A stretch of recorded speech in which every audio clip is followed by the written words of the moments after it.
Hey, Dave, maybe just a thought on what you thought your team was struggling with tonight that got you the result you ended up with. We were sloppy with the puck, turned a lot of pucks over. Smith was really good in goal, gave us a chance, and we had some chances, didn't bury anything. There was a time earlier this year where you might not have even thought about playing James Neal in back-to-back games because of some of what he was dealing with. How good a sign is it that he gives you back-to-back games and seemed pretty energized in both, and that he seems to be finding it here late in the season?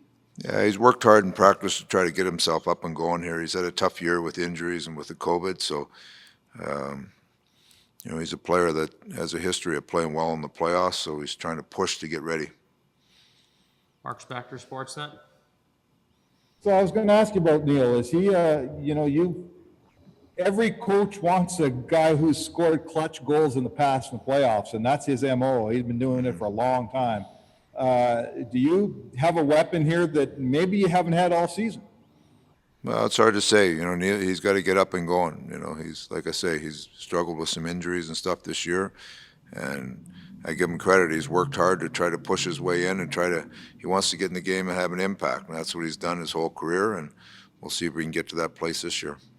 Right. Are you, without giving up your lineup, he's played fairly well for a few games in a row. Are you clearly going to give him that chance over the last remainder of the regular season, Dave, we're going to find out either way if this guy can play for you? Well, we'll see how it goes here, but he's a playoff style player, so we'll continue to tinker with our lineup as we go through here, and we'll see how it goes. But he's putting a push in to try to get himself ready. Daniel Ninja Bowman, The Athletic. Dave, you did a lot of kind of tinkering with your lineup in the third period, especially up front. What were you trying to kind of get out of the group? Is it a case of a team playing on back-to-back and third, 3 and 4, just trying to find guys that could go for you? You're just looking for something. Puck's not going in the net for you. You're getting some chances. You're just looking for something to happen. Tweak it up so something happen. Sometimes it works, sometimes it doesn't. Jesse Puljujarvi didn't play much in the third period. Was there a reason for that from your? He got slashed on his elbow or something, but he was all right. He was fine to play. Derek Van Diest, Post Media. Hi, Dave. Just a quick question on Chris Russell. How's he doing after getting boarded there late in the third? You know what? I haven't talked to TD yet, but I'll give you an update on tomorrow when we get him here. He looked like he was hobbling a little bit, so we'll see where he is, but I haven't seen him yet.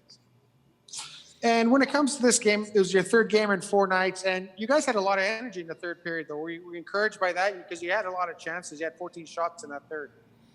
Yeah, they got a lead. They got a lead, and we pushed a little bit, but just not enough there. You could tell fatigue was a factor in our game. We just weren't as sharp as we needed to be, so we'll get a rest day tomorrow and go back at it on Saturday. Jason Gregor, TSN 1260. Hey, that was, I think, your 13th game where you're playing 3 times, the third game in 4 nights. So you've seen it. And when you evaluate your team at that, do you include that fatigue factor at all? I'm not using it as an excuse, but it's just kind of the reality of it when one team has that. Do you notice a significant difference overall sometimes on the team third game in 4 nights when the other teams, hasn't played in 3 days? You do notice an energy level, especially as you're going down late in the year. But that being said, you always feel like you can have a game plan there. You can maximize what you have and find a way to win. So we've had times this year when we've been pretty good at it. Other times when you struggle if you get behind in that scenario, it's a tougher climb up. So we'll get a day of rest tomorrow and we'll be ready to go on Saturday. When you started the game, you put Neil with McLeod, and James feels like his game is slowly coming back to where he likes. And obviously, amongst your guys in the bottom 6, he clearly has the most offensive potential. Is that what kind of you were looking for? You see McLeod, you want to mix him in with some more offensive guys? McLeod's been pretty good in the 3 games. He probably his best game tonight.